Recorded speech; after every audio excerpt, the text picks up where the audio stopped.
Eyes wide open. If you think Dogman is just a legend, keep watching. From shadowy figures stalking rural backroads, from towering wolf-like creatures emerging from the tree line, these sightings have left witnesses shaken, speechless, and forever changed. If you've ever wondered what really growls in the wilderness after sunset, you're in the right place. Don't forget to subscribe, and let's take a look. You're in the artistic family? You're in the show business? No, I'm in the dog business. Holy smokes! Dude, that was a tree shaking. Dogman with a full moon. Growling, shaking stuff. Whoa! For more than 50 years, something has stalked the shadows of the land between the lakes.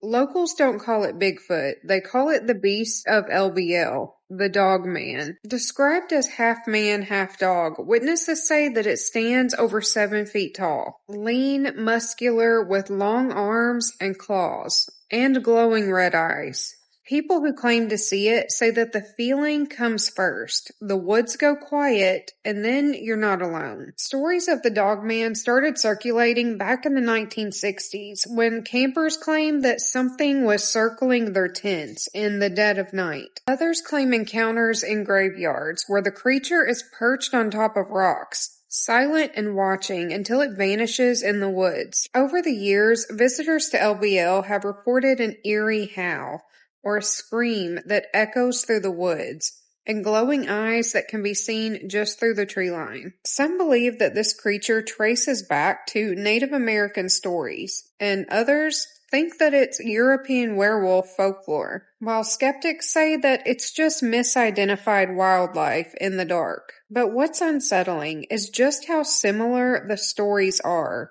even decades apart. Dogman. Often a cryptid, described as a bipedal canine, half man, half dog. Witnesses often describe the creature as tall, covered in dark fur with an extended muzzle and bent legs. Dogman is often seen in the woods, open fields, or near the roads. Accounts detail that Dogman can run at incredible speeds and keep up with moving cars. The reports suggest Dogman hunts with intentions, often stalking and cornering his victims. Some suggest Dogman was created by the government, an experiment gone wrong.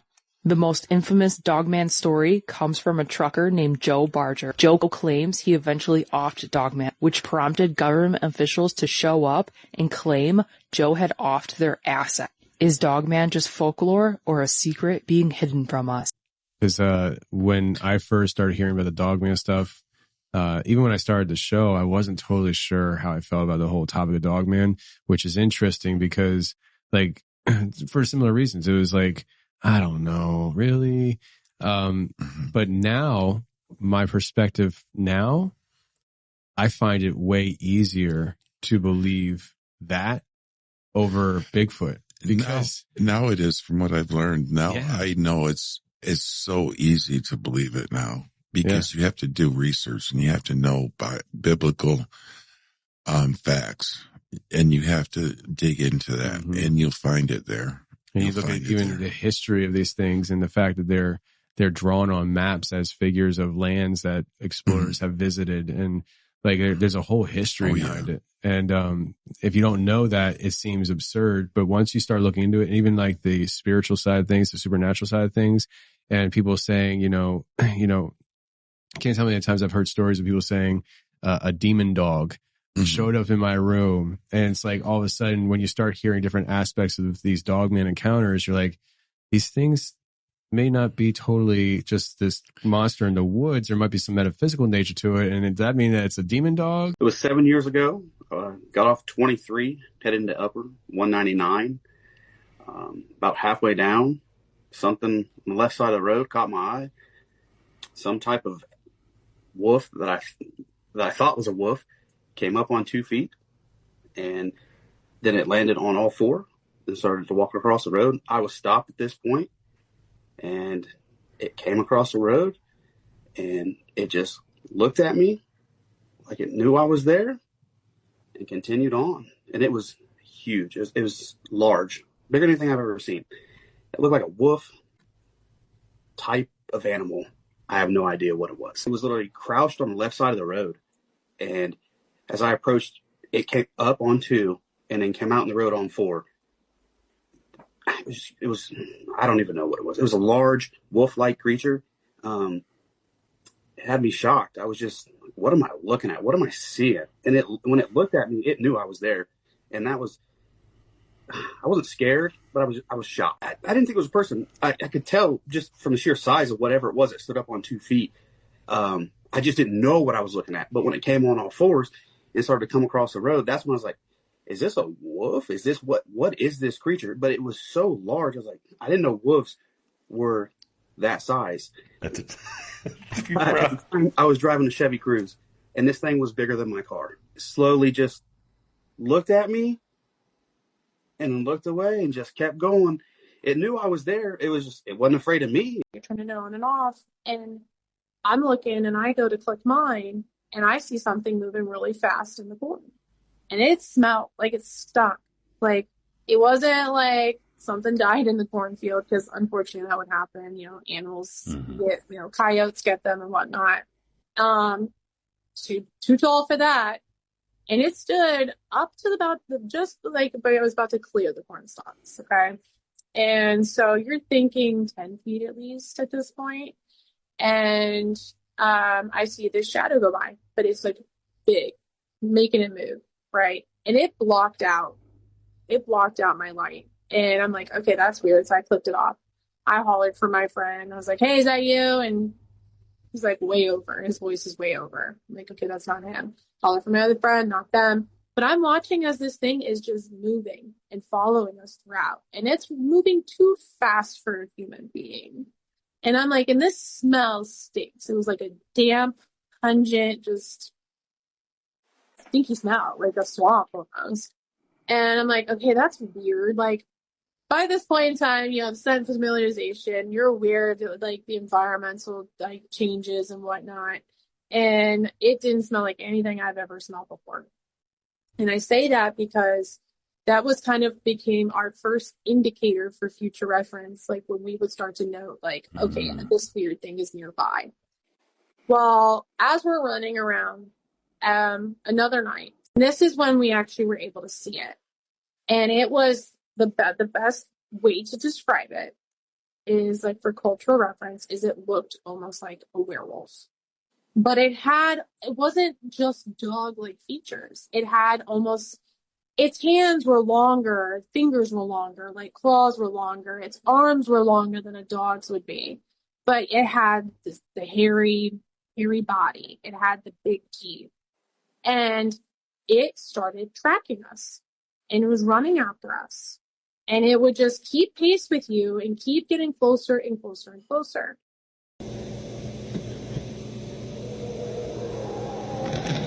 Peanut, what is that? He's hearing hello. Jesse, you want to go to chat with me? Getting scared, Mama? A little nervous. Yeah.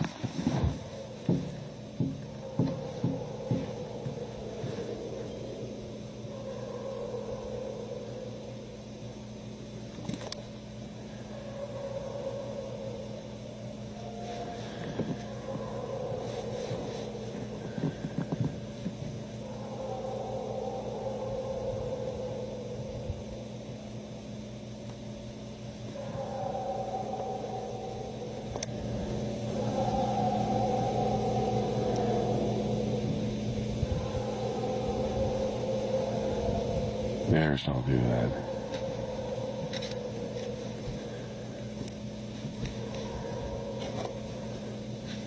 This guy saved the baby Dogman, and a week later, they saved him from a bear attack. So this supposedly happened back in 1993, and it was about a guy from northern Maine who claims that he did something that no hunter in his town or ever would ever admit or think out loud.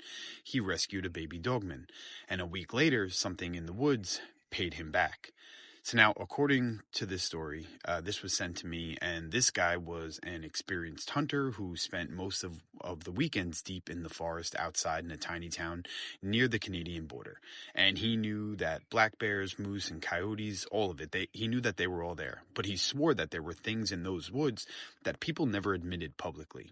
And one evening in late October of 1993, he was driving down an old logging road after sunset when he saw something small limping across, covered in mud in front of his truck. Now, at first he thought that it was maybe a wounded wolf pup, but when he got closer, he realized that something was a little bit different about it. And he had longer front legs, than the back legs. Its paws looked almost human, and its eyes reflected yellow in headlights like an animal, but there was also a sense of intelligence behind them, he said. Now, the thing was whimpering and covered in blood from a steel trap that was actually clamped onto its back legs. Now, he said every instinct in his body told him to leave it there and just move on, but it sounded terrified, and it was really, really hurt. So against his better judgment, he wrapped his jacket around it and pried the trap open and put this creature in the bed of his truck. The entire drive back, it never growled, it never barked, it literally just stared at him in silence. And he cleaned the wound in his garage, and he left it food and water nearby. But sometime around 3 a.m, his dogs started absolutely losing their minds outside. And they weren't barking, they were actually whimpering and cowering down. And when he looked out the window, he saw 3 massive figures standing just beyond the tree line.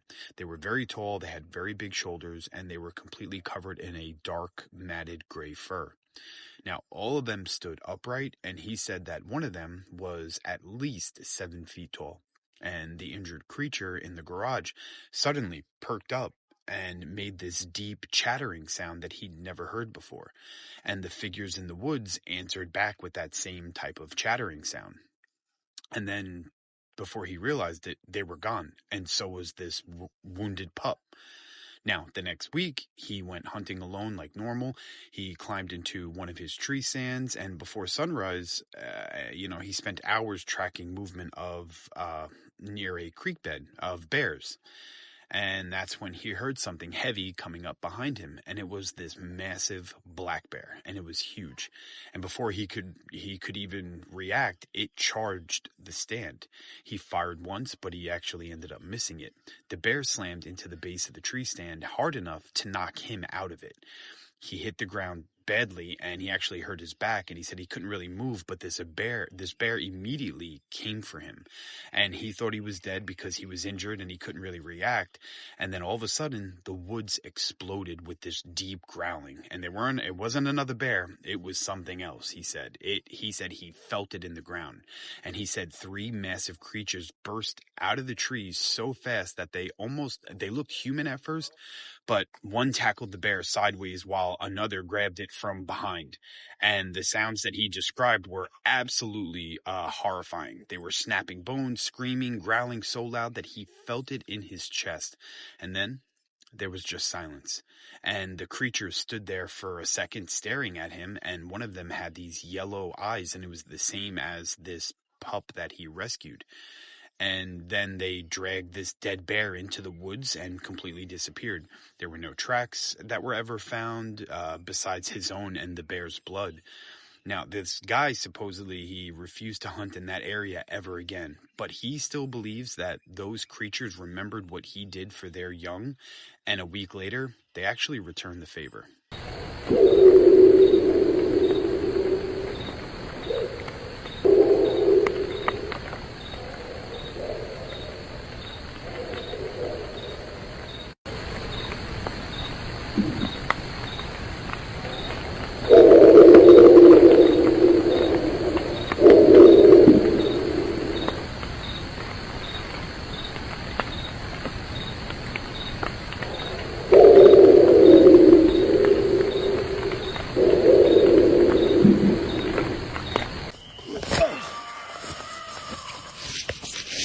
Hearing that?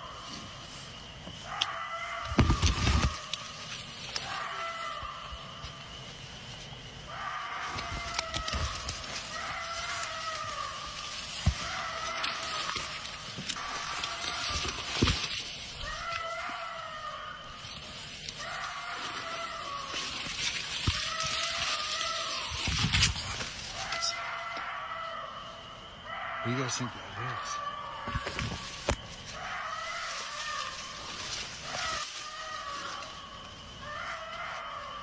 God, I'm so turning around right now. I don't know where I'm at.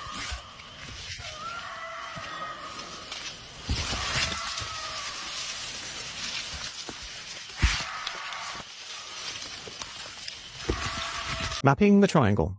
If you draw a line between Houston, Austin, and San Antonio, you'll create a region that locals call the Texas Dogman Triangle. It's not marked on any map, but everyone around here knows what it is.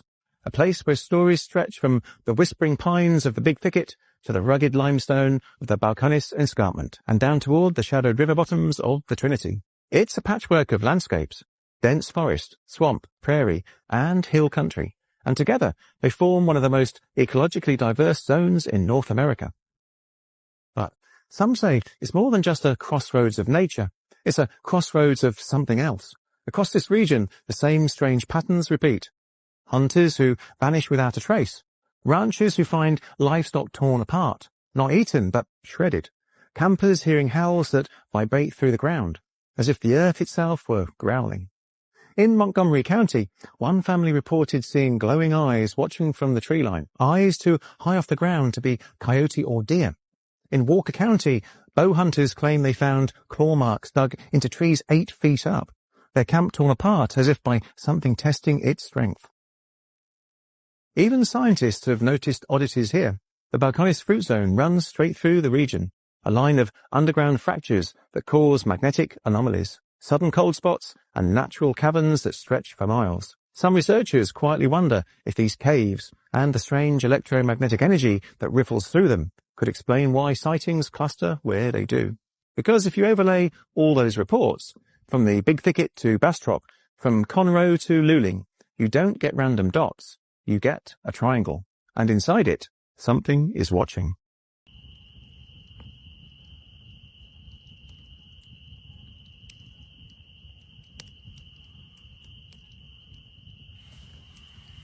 Hold on. I just saw something down here on that path. It's like a shadow. I got a small light on me. I'm gonna try to.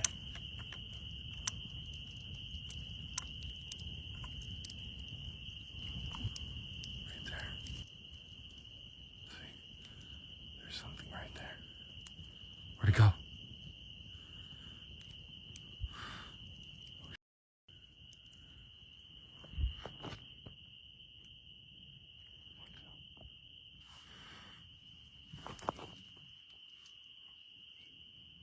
There's literally movement all around me right now. People say it walks on 2 legs, and if you see it once, you'll never forget its eyes. They call it the Michigan Dogman, widely known in 1987 after a local radio DJ aired a song describing the creature as part of a April Fool's joke. A logger named Johnson grabbed him a stick, poked around inside. Then the thing let out an unearthly scream and came out and stood upright. There was just one problem. After the broadcast aired, people started calling in claiming they had actually seen it. Witnesses described the Michigan Dogman as over 7 feet tall when standing upright, covered in dark fur with glowing blue or amber eyes, long arms, massive claws, and the head of a wolf or German shepherd. Some reports claim it moves like an animal on all fours before suddenly standing up on 2 legs. Others describe hearing deep growls or screams echoing through the woods late at night. Sightings often happen near remote forests or isolated roads, usually after dark. Hunters and campers have reported seeing the creature standing between the trees, watching them silently before disappearing deeper into the woods. Some legends claim the Dogman appears every 10 years. Others believe it's been roaming the forests of Michigan for generations, because whatever people have been seeing out there, it doesn't behave like a normal animal. It watches, it waits, and according to some witnesses, it almost seems to understand that it's being seen.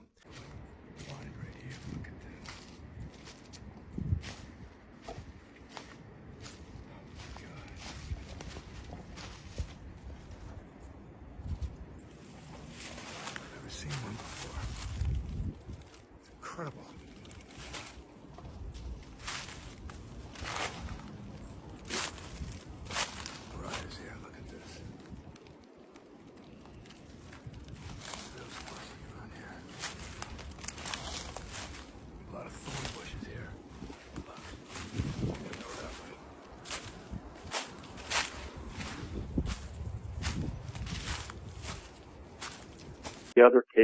have ever been chronicled. He claims that the creature stood up, looked at him, and spoke a word. And that word was chronicled by Linda Godfrey as Gu-da-ra. Now, Gu-da-ra, if you break that down into its syllables, could be a place of ancient Judea. There is a place called Gadara, which was an ancient place in Judea. But in our research, what we came across was not Gudara, but a Spanish word, a word derived from Spanish and Mexican origins, and that word was Judara, spelled Q-U-E-D-A-R-A. And Judara actually means to stay, to keep still, don't move. Now, it's interesting that this thing spoke this word right before it turned and walked off.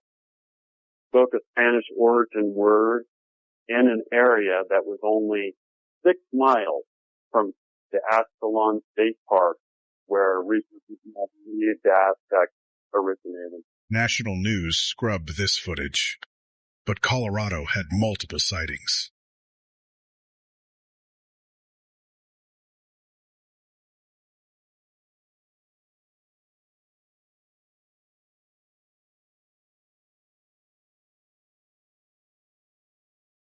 All I've got is a good old buck knife on me, so I climb up the little hill to where the game camera is. And I'm trying to get it, and I could hear heavy breathing from inside the woods. And I kind of look over, and it's got the head of a dog, and it's a bipedal, and it's next to a tree. It's just staring at me. It's got like brownish black fur with stripes on it. Looks like a German shepherd's head. Mm-hmm. And it's just staring at me, and I'm like, okay, this is bad. And I slide back down the hillside. I keep an eye lock with it, and I bump into my buddy, and I'm like, I think there's a dogman up in these woods. I've got something, and it's staring at me. Out here in Byron, Michigan, these storms have blown in some kind of creatures, paranormal activity, we don't know. But you hear that? You guys hear that? What are you guys thinking that is? That's some pretty spooky sounding shit, though.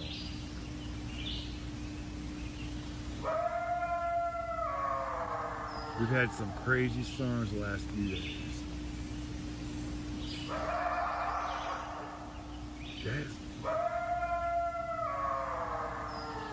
That's crazy sounding, though. You have to admit. What is that?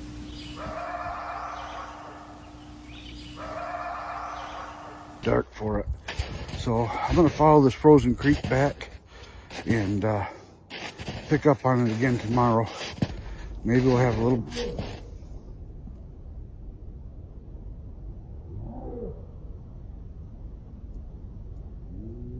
Doesn't that just figure?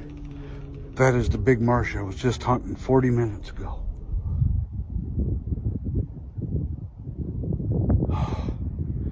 I couldn't shoot now if I had to.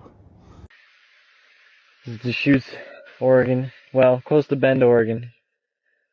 I brought the 8-person tent, or the 6-person tent. I haven't pulled this thing out in a long time, so I thought first of the season I should pull that out, give it a go. It's about that time. Sun is setting. I think it's about 8 o'clock. Should be dark out here in less than an hour. Taking a little bit over there through the trees. Beautiful night. Definitely going to be turning in early though.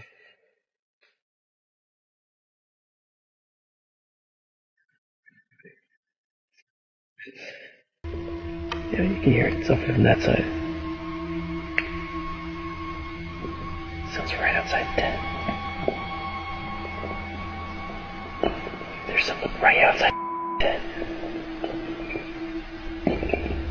It's us. That's someone's messing around with the rocks out there. Jeez. Leave me alone!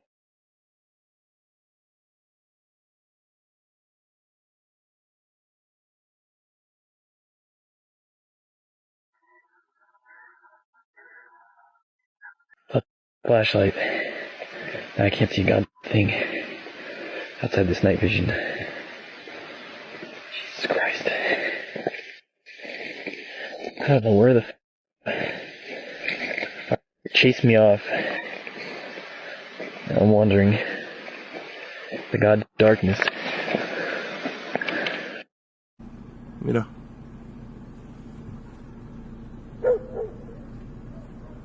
A ver si lo filmo.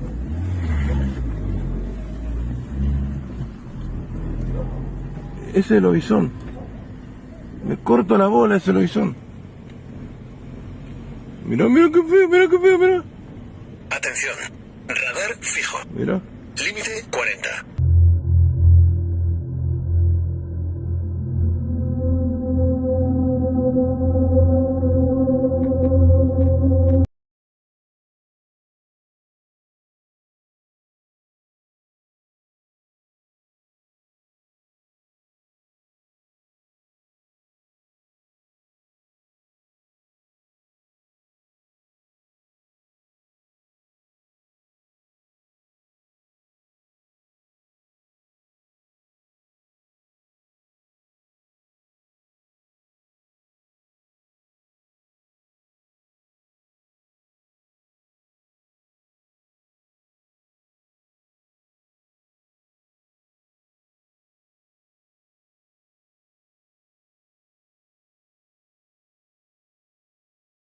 In the northwestern quadrant of Michigan's Lower Peninsula, in a series of densely forested counties stretching inland from the eastern shore of Lake Michigan, sits one of the most unusual sustained witness report concentrations in the entire modern history of North American wildlife folklore, the Michigan Dogman. The earliest written reference to the figure dates back to 1887, a logging camp account from Wexford County describing an encounter between two timber workers and an upright canid figure that the men reported had stood on its hind legs, looked directly at them, and walked away into the forest without aggression. The account sat in regional newspaper archives for the next 99 years. In 1987, a Traverse City radio DE named Steve Cook recorded a song called The Legend as an April Fool's Day prank, set the lyrics to documented sighting accounts and the original Wexford report, and watched the song become one of the most requested broadcasts in northern Michigan radio history. Within months of the song's release, Cook's station began receiving witness letters, hundreds of them. Most of what gets repeated about this is wrong. The actual record is stranger. For most of the past 40 years, mainstream coverage of the Michigan Dogman tradition has framed it as the kind of regional folklore that survives because the radio song made it survive. A rural northern Michigan curiosity, a Halloween season newspaper feature, a souvenir T-shirt at a tourist shop in Grand Traverse County. What has not been widely discussed is what has been happening in the witness archives. Beginning with Cook's original 1987 reader letter collection and continuing through the work of independent researchers, county-level law enforcement informally documenting unusual incident reports, and several long-running citizen sighting databases compiled across the past 2 decades.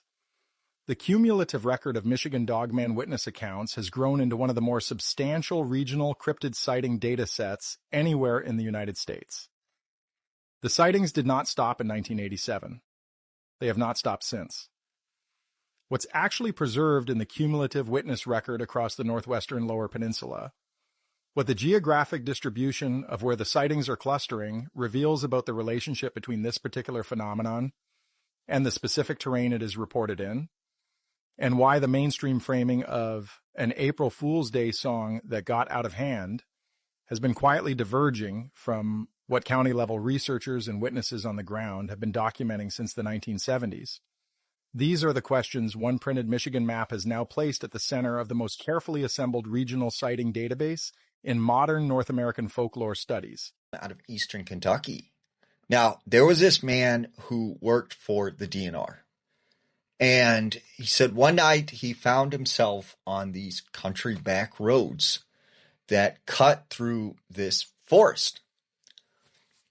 As he's making his way down the road, he notices up ahead there is this deer carcass. So he pulls his truck over and he takes this carcass and he puts it in the back of his truck. Now, because he was with the DNR, one of his jobs was to collect any animal that had been hit by a car. As he's putting this thing up in the bed of his truck, he begins to hear a sound off in the distance, but he just attributed it to the wildlife. So he gets back in his truck and he starts driving away. But all of a sudden, he feels the bed of the truck just go down, as if something heavy had fell into it.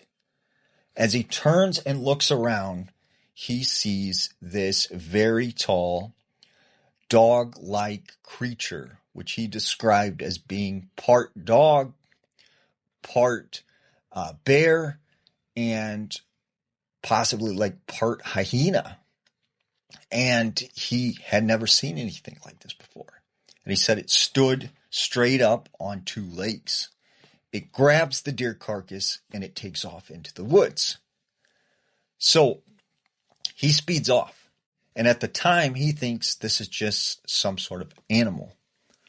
A couple days later, he finds himself driving on the same stretch of highway. And as he goes past the same spot where he had encountered this animal, he sees a man walking.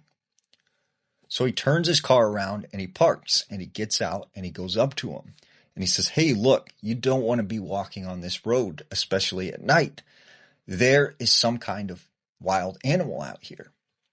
And it's dangerous."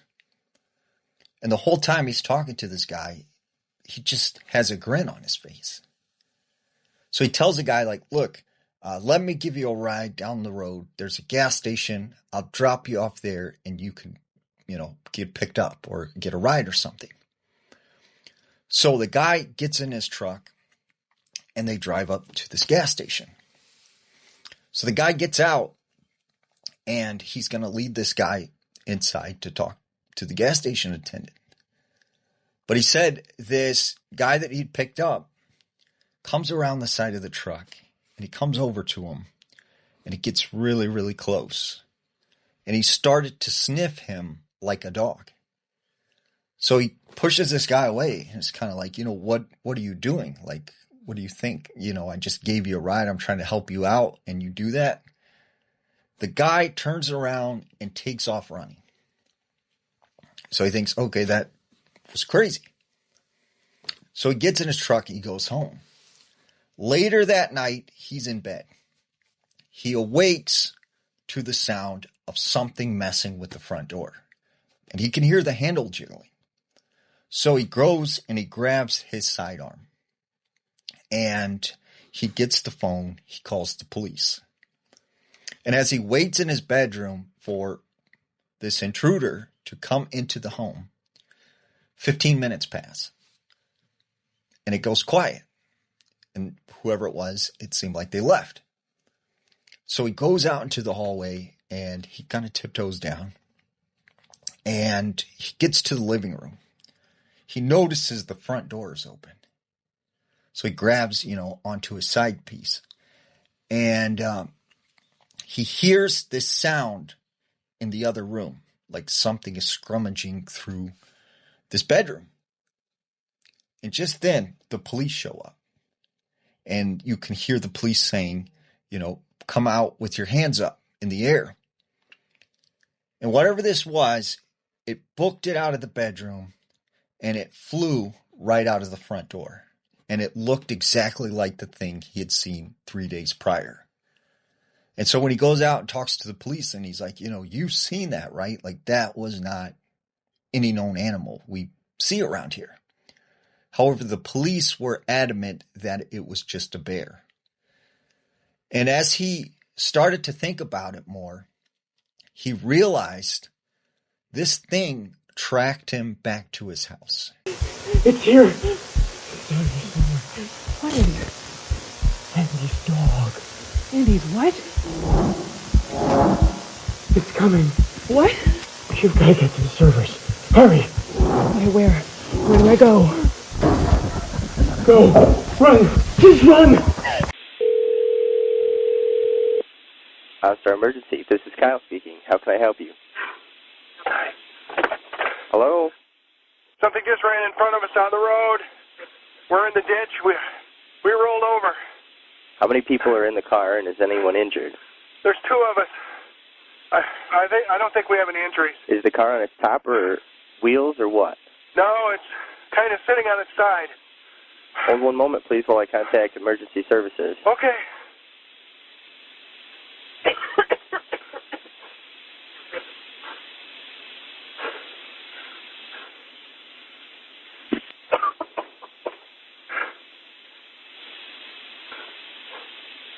Okay, the state police should be on their way in a few minutes. Is everyone still okay? Yeah, I think we're okay. What ran in front of you? A deer? I don't know what the hell it was, but it was big. It looked like a great big dog. Standing up. Was it a bear, maybe? Maybe. Oh, my God. Oh, my God.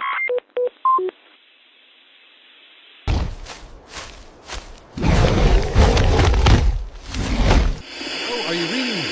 Come in. Hello? Thank you for watching. If these Dogman encounters sent a chill down your spine, make sure to subscribe and drop your thoughts in the comments below. As always, stay safe, stay aware, question everything, and remember, out there in those woods, something might be watching.